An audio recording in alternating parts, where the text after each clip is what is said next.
Before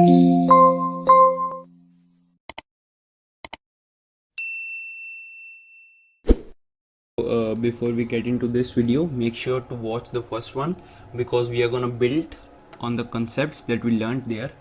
In this video, we'll create a more detailed house, learning about accuracy, drawing tips, and using the offset and the follow me tool. If you don't see the large tool set, you can go to view and click on toolbars and select the large tool set.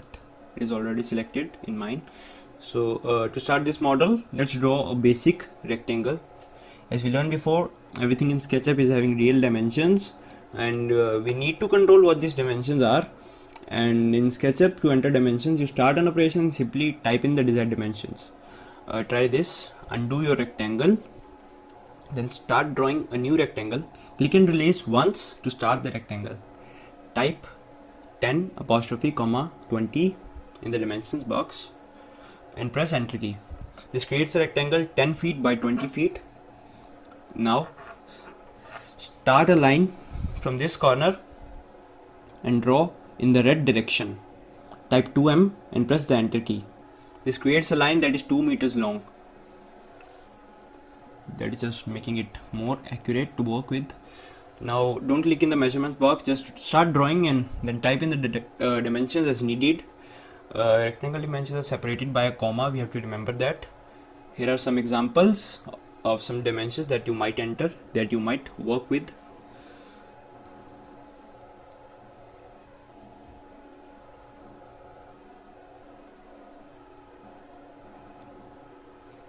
Now that you are familiar with entering dimensions, erase any existing geometry and draw a new rectangle that is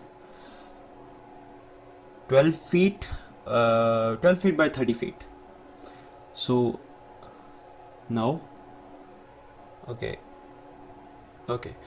now starting from this corner, draw another rectangle adjacent to the first half that is 20 feet by 10 feet.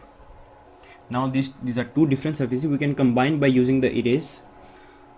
And now this is a single surface that we can pull and start pulling it up and type 10 feet.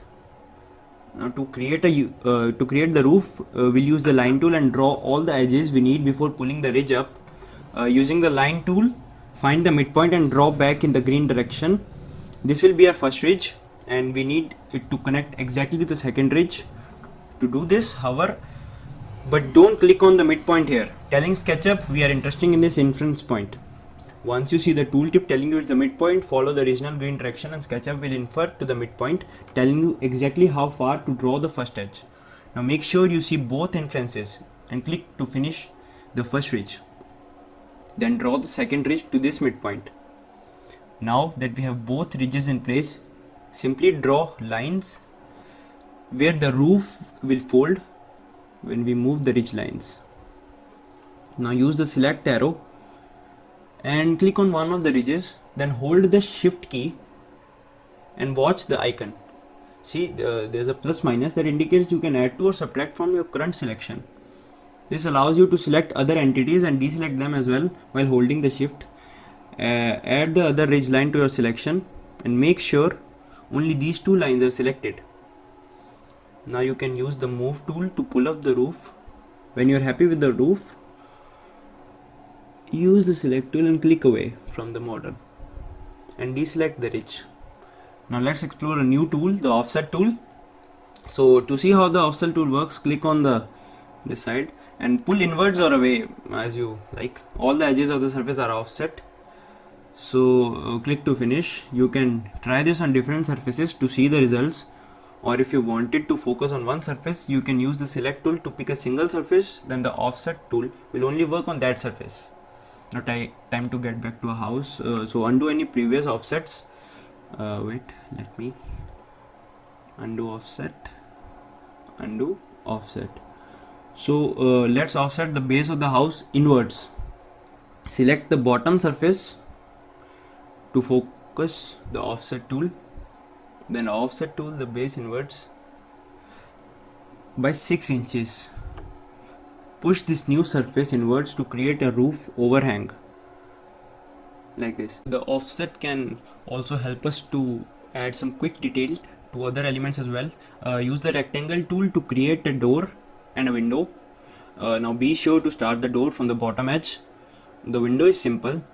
Now offset it once or twice and use the push pull to make the window frame. The door is a little more tricky, however. Offsetting the door creates some extra geometry that we don't need. It's easy to erase these extra edges, but there is another way that we can use the offset tool that will solve this problem for us. Undo back to our simple door. Now use the select tool to select one door edge, then holding the shift key add the other two edges. With these edges selected, the offset tool will focus and only work on those edges, so we don't have any problematic edges below our house, and correctly create the door frame. Now pull the door frame out so we can use it in our next example. Now that you understand the offset tool, let's move on to the follow me tool. Zoom into the lower corner on the frame and just draw this little bit of line. Now between these two edges, we could use the push pull on this surface, but what if we wanted this trim that turns this corner?